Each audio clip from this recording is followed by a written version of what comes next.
तुम्हारा भगवान से उसी प्रकार संबंध है जिस प्रकार पत्ते का जड़ से। यह जीवन कितना है कुछ कहा नहीं जाता। किसी ने तो इसे ओस की एक बूंद के समान लिखा है जो पल में गिरकर समाप्त हो जाती है। किसी ने बादल की छांव के समान लिखा है जो एक क्षण भी नहीं ठहरती। किसी ने कहा है कि श्वास की खबर नहीं, जो बाहर गई है लौट कर आएगी या नहीं।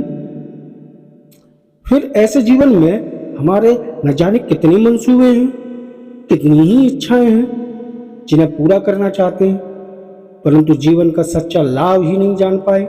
हमारे जीवन का लक्ष्य क्या है, हमारा कल्याण किसमें है, ये नहीं जान पाए। क्या कभी आपने यमराज और नचिकेता का संवाद सुना है?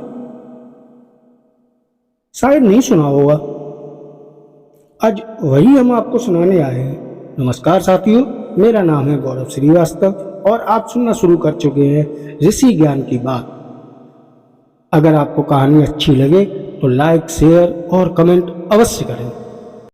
नचिकेता एक बालक था जो पिता की आज्ञा से यमराज के पास गया था।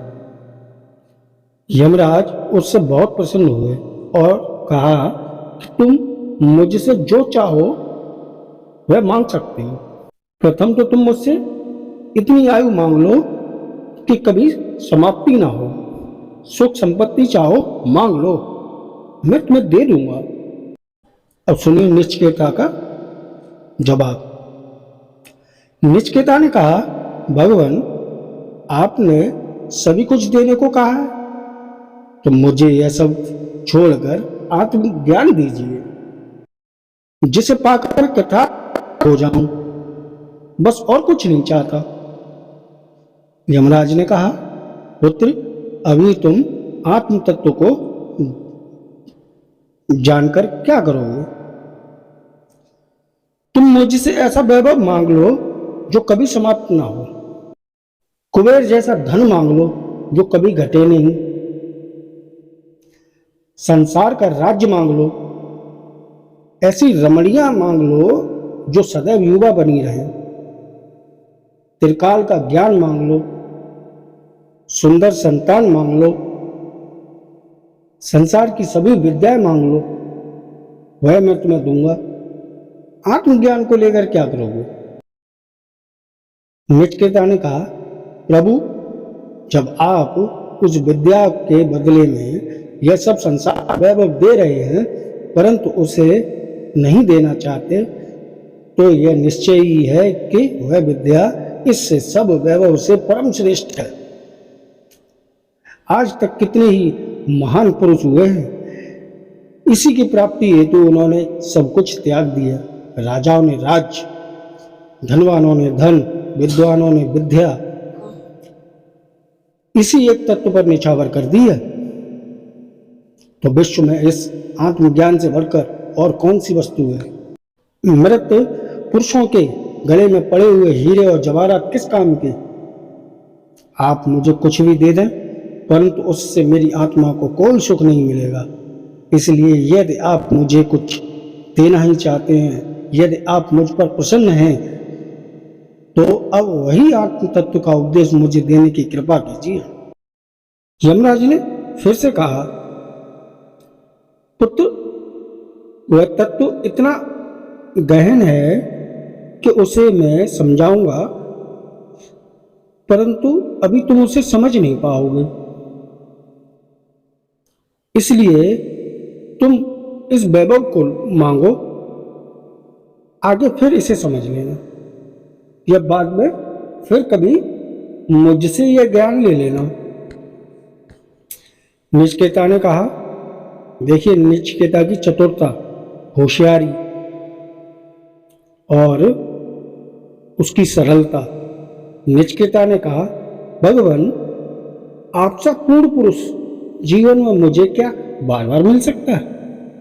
मेरी आयु भी कुछ नहीं, कर्म भी श्रेष्ठ नहीं, ऐसा अवसर पाकर फिर भी वंचित रह जाऊं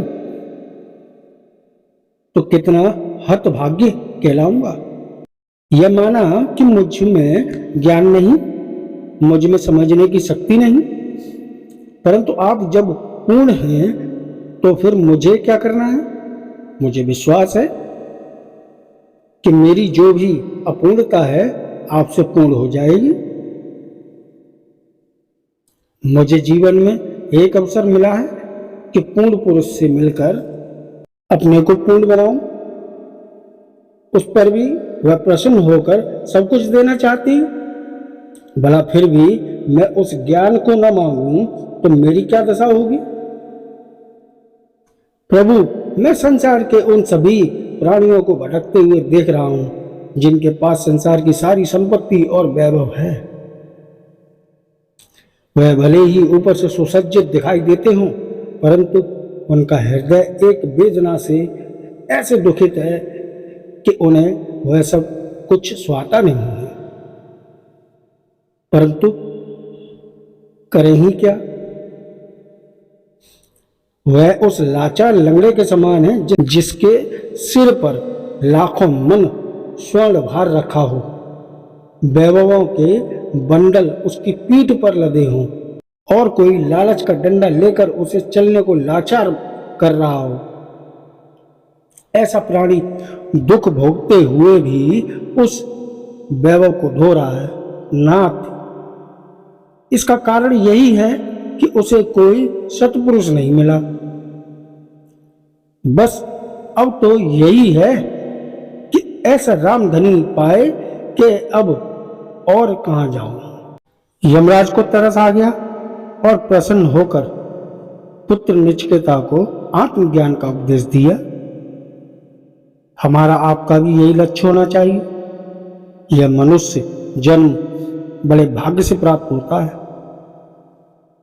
नहीं कह सकते कि हम अनेकों योनियों में कितने जन्म भटके। ऐसा ना हो कि यह अवसर भी हाथ से निकल जाए, फिर सदगुरु रूपी कर्णधार भी उस नाव को पार करने वाले महापुरुष प्राप्त ना हो। अतः मनुष्य को जो कुछ ज्ञान प्राप्त होता है सत्पुरुष के वचनों तथा उनकी संगति से ही प्राप्त होता है। संतों से मिलना, उनके उपदेश सुनना और फिर उन पर चलना मनुष्य का परम कर्तव्य है। तो यह थी आज की कहानी। अगर आपको अच्छी लगी हो तो इसको अवश्य शेयर करें, अपने साथियों के साथ साझा करें, जिससे वो भी जीवन में कुछ सीख सकें। बहुत बहुत धन्यवाद। जय श्री कृष्ण।